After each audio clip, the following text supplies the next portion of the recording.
Happy ang bata. Naili. Thomas Kirchen, es wird halt schwierig, weil die Strecke dahinter ist gesperrt momentan. Okay.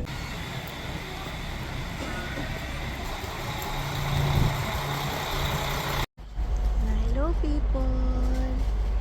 Hello. Yung unang train na sinakyan namin kanina guys, hindi bumiyahe diretso sa Kern. Kasi serado yung daan papuntang Kern. May aksidenteng nangyari. Meron daw tumalon sa daanan ng train. Yan ang dahilan kung bakit serado. Hinatid lang kami doon sa Grevenbroich.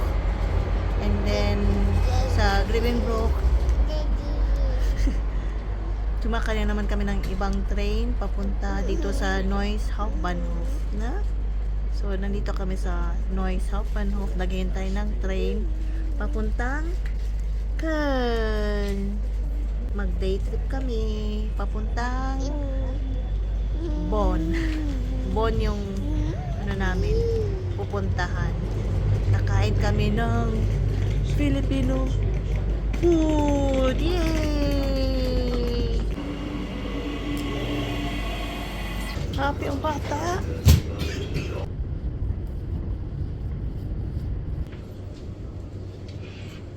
Nandito na kami sa Köln, sa Hauptbahnhof.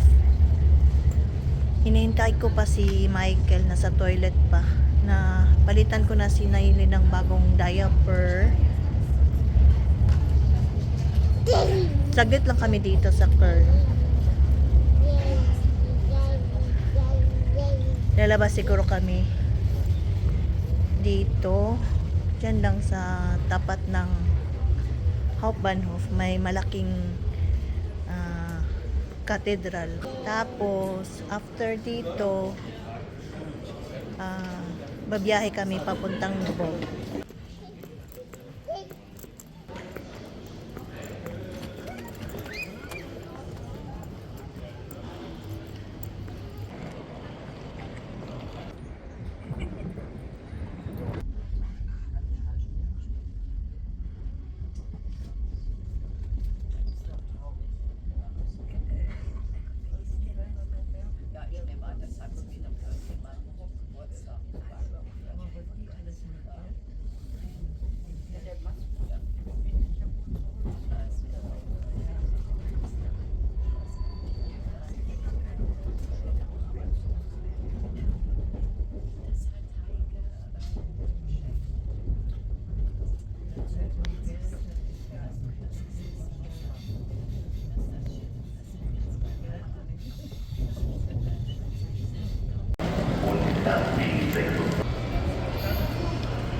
Bago pala kami mag-lunch guys sa Filipino Cafe, pupunta muna kami sa isa sa mga tourist spots dito sa Bonn, Pag Spring.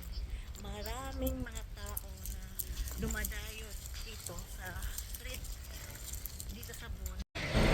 Pangatlong beses ko na punta dito sa Bonn guys. Pero ito yung first time na punta ko na spring. So, pupuntahan namin yung area kung saan maraming mga cherry blossoms.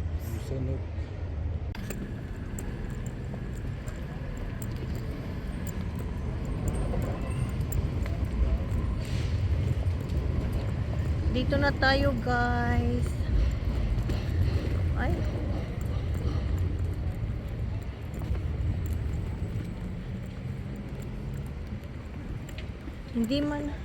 Hindi pa ano full bloom. Nandito na tayo sa cherry blossom street dito sa Bonn. Pero hindi pa man full bloom ang mga cherry blossom trees. Mas maganda pa yung sa lugar namin. Full bloom na ba? Pero dito hindi pa man. O baka naglaglagan na yung mga petals niya kasi nung mga nakarang araw sobrang windy yung panahon. Pero kahit ganun, marami pa ring tao. Nagpicture-picturean. Madami. Pag full bloom to, sobrang dami pa ba?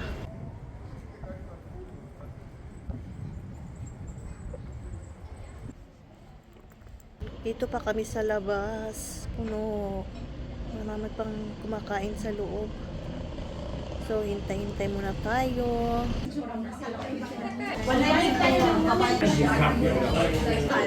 Ano, uy, may limonsito sila, oh. Akala ko plastic. Tunay pala, oh, totoong limonsito. Hello. Number what? May number na kami. Waiting number. 8.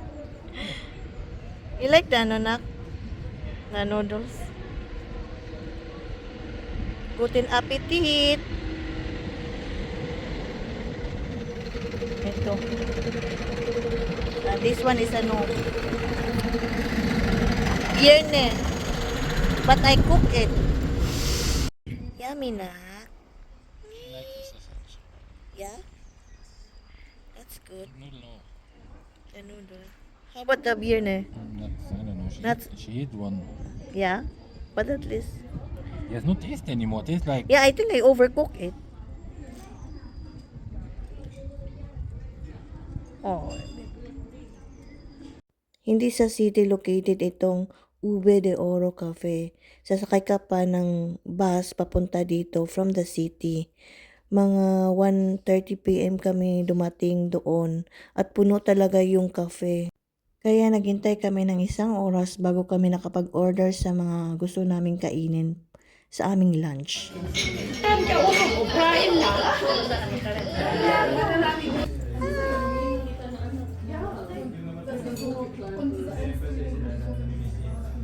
Tapos na akong kumain si Michael. Kumakain pa siya. Struggling. Pasanay bata pag dining. Sige lang. Grabe sinayili kanina kaya hindi kami nakapag-lunch na sabay ni Michael. Diba, nak? But at least we made friends, no? With other people.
Dito kami guys, naghihintay kay Michael. Pumunta siya dyan sa my toilet.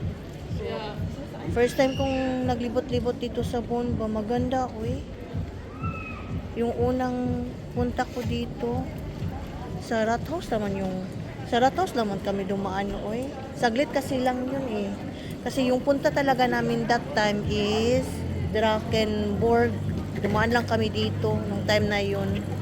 So sa Rathaus lang yung natandaan ko ba. Tapos yung pangalawa, yung Ube Fiesta. Oh. Pero ibang part sa Bonn, hindi dito. No, nandito na siya. Ito yung sinasabi ko guys ba na natatandaan ko pa. Dito sa Bonn. Dito lang yung natandaan ko. May picture pa ako nito eh. Sa kanilang municipal hall. Yan, municipal hall. May public market sila.